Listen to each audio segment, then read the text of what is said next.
कहा कि तुम नहीं, हिंदुस्तान के लिए पाम ऑयल एक्सपोर्ट नहीं करोगे। क्यों? क्योंकि पाम ऑयल हिंदुस्तान में बिजनेस करने वाली फॉर्चून नाम की कंपनी है वो अडानी, 4 गुना दाम पे अगले दिन। तो कोई आदमी, कोरोना में सारे बर्बाद हो गए कि नहीं हो गए, लेकिन क्या कारण है कि एक आदमी की कीमत लाखों गुना बढ़ गई 1 साल के अंदर। दुनिया का दूसरा सबसे बड़ा आदमी हो गया, क्योंकि सिर्फ एक आदमी के इंटरेस्ट और उसके इंटरेस्ट में हिंदुस्तान की सरकार लगी हुई है। जनता बाहर में जाए उनको कोई मतलब नहीं, क्योंकि वो चुनाव वाले दिन अब ये जागृति करना होगी, जो 2 महीना भोजन के लिए कुछ अन्न दे दें फ्री, उस पर अगर आप वोट दे देंगे तो अपने बाल बच्चों के भविष्य को गिरवी रख रहे, गिरवी। न कहीं नौकरी मिलेगी, न न्याय मिलेगा।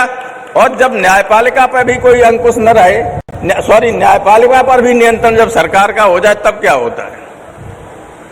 हमारे संविधान निर्माताओं ने स्वतंत्र न्यायपालिका की स्थापना की थी, इसलिए की थी कि अगर कोई सरकार निरंकुश हो जाए, अगर किसी को परेशान करने पर आए, तो एक व्यक्ति न्यायपालिका की मदद से पूरी सरकार के खिलाफ खड़ा हो सकता है, लड़ सकता है।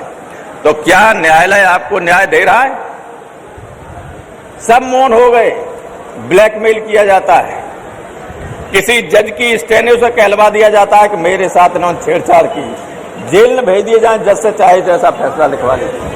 हुआ नहीं है, बड़े बड़े फैसले हुए इसी आधार पर। इस तरह से दबा के डरा के जजों को, जज एक आध हैं अच्छा काम कर सकते हैं, लोगों को संदेह है कि अगले चीफ जस्टिस जो बनने वाले हैं शायद उन्हें चीफ जस्टिस न बनाया जाए, क्योंकि थोड़ा सा इंडिपेंडेंट फैसले अब भी वो दे रहे हैं, ये संदेह है।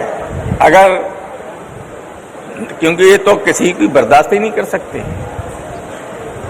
कहीं दुनिया में हिंदुस्तान की किस किताब में लिखा हुआ है कि किसी आदमी से कोई अपराध हो जाए तो उसके घर को गिरा देंगे?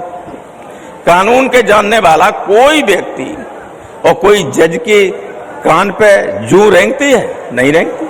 किसी कानून में नहीं लिखा है भाई हमने हत्या कर दी किसी की, हमें गिरफ्तार कर दिए, फांसी पर चढ़ा दीजिए। लेकिन हमारे मकान जिसमें हमारे बच्चे भी रह रहे, भाई भी रह रहे, उनका क्या दोष है? उनका हिस्सा है उसमें, आप कैसे बुलडोज कर सकते हैं? ये बुलडोजर वाला कानून कहां से आ गया? किसने ये अधिकार दिया सरकार को? लेकिन रोज हो रहा है। मैं अध्यक्ष जी, आप किसी दिन उत्तर प्रदेश में सत्ता में जरूर आएंगे। वे लोग जो इस साजिश है, इस कार्य में जो लोगों के मकान गिरवा रहे हैं, जो अकारण लोगों को जेल भेज रहे हैं, उनको इससे भी खराब दंड देने का काम करिए। ये प्रतिज्ञा, ये दृढ़ निश्चय लेके जाना लोगों के बीच में। लोग आपका समर्थन देंगे। लोग आज जा चुके हैं इन सरकारों से, लोग इसे बदलना चाहते हैं। तो ये जो प्रस्ताव आपके हैं, जो इन लोगों ने, जिन पर तमाम लोगों ने चर्चा की, आप लोगों ने सुना, वो प्रस्ताव जैसे हैं वैसे ही रूप में पास किए जाएं। जो इससे सहमत हो वो अपना हाथ उठाए। बोलो, सब सहमत हैं? हाथ नीचे कीजिए।